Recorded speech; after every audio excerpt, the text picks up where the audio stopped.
Morning, guys. Wanted to do a little daily encouragement for y'all. I'm going to start out by reading a story that I wrote. It's a story I actually wrote back in junior high school. It's called The Painting of Love. Here goes. As I walked into the nursing home, I saw my aunt kissing one of the nurses on the cheek.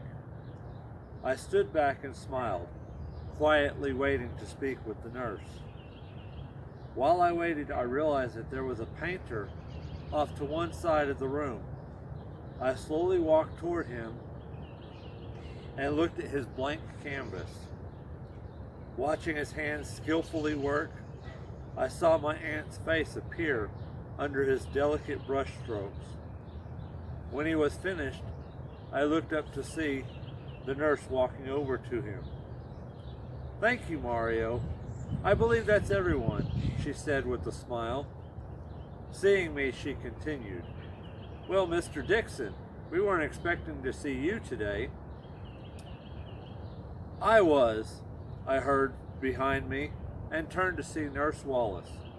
"Mr. Dixon, if you'd be so kind," she said, pointing towards her office.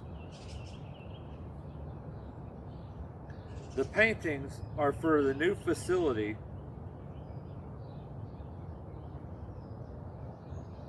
We're going to have them framed and hang them outside the patient's rooms.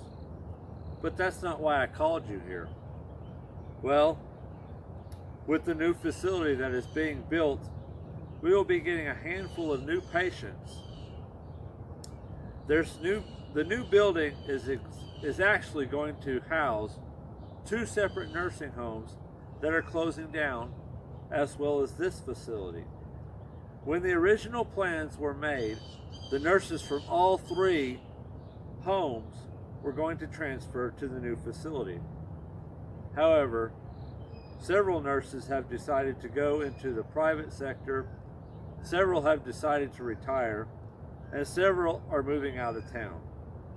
When we open, we will be short-staffed. That means that several of our patients will have to make other arrangements. Now, I have already talked to several of the other families, and it looks like we will be able to continue caring for your aunt. However, if that is not possible, I have a list of other homes that you could look into.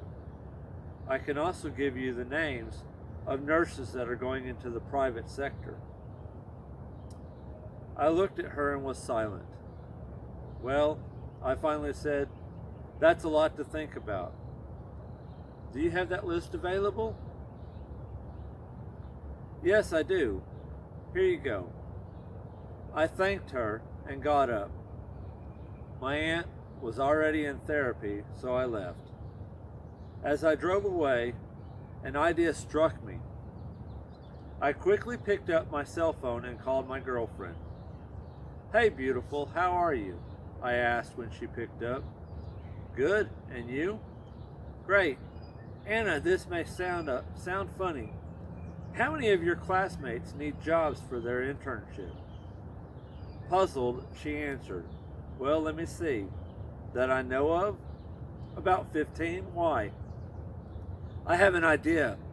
I'll tell you about it tonight. I love you. Talk to you later." Quickly, I pulled into a gas station. I turned around to head back to the nursing home. When I got there, I asked to speak to Nurse Wallace. 5 minutes later, we sat down in her office to talk. "What can I do for you, Mr. Dixon?" "Well, actually, it's what I can do for you. I was thinking about your problem, and I might have the perfect solution. My girlfriend is currently going to nursing school. It turns out that about 15 of her classmates need jobs for their internships. I'm sure that if you talk with the school, that they would be interested in helping you out." "That's a good idea, Mr. Dixon. I'll think about it. Thank you." The next day, I received a call from Nurse Wallace and soon found myself at the nursing school. I heard Nurse Wallace explain the situation, and soon several of the students expressed their interest. A month and a half later, the new facility was having its grand opening ceremony. Near the end of the ceremony, I heard my name called. I slowly stood up and walked to the stage. Nurse Wallace continued when I was standing next to her at the podium. This is a great day for the new nursing home. As most of you know, a little over a month ago, it looked like this facility was going to be short-staffed and some of our patients would have to go elsewhere.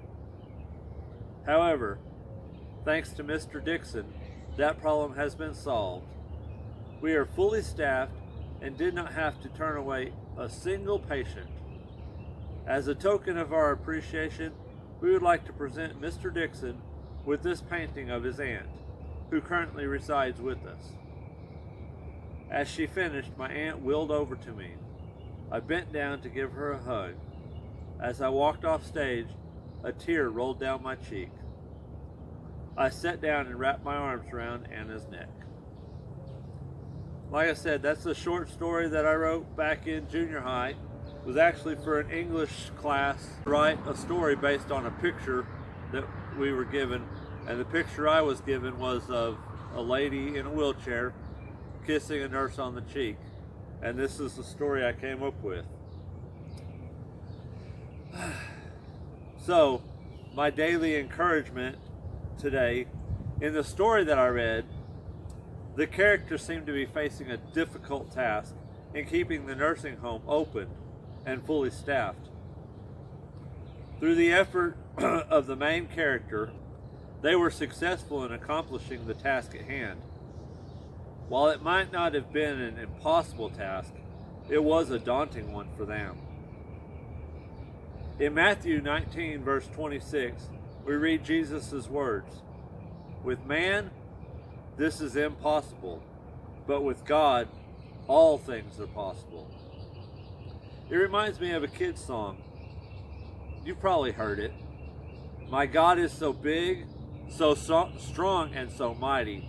There's nothing my God cannot do." And it's so true. Nothing is impossible with God. He is the God of impossibilities. That means his power is limitless and unstoppable. It also means that his forgiveness and love is limitless and unstoppable. So I just wanted to encourage you that nothing is impossible with God. Have a good day. Talk to y'all later.